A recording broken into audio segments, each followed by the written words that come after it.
रख रखत्या रानातून थोडं पुढं जाऊ गड्या, पाऊल थकलं नाही गड्या, पाऊल थकलं नाही.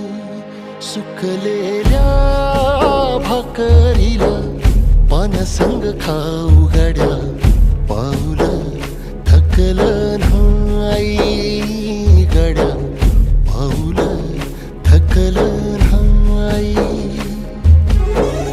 झालो बरबाद जरी बसला घाव उरी, कलेची आग सार जाळून विजाईना. अडला घास असा काळावन वास असा, पण ह्यो ध्यास अजून बी माग राही.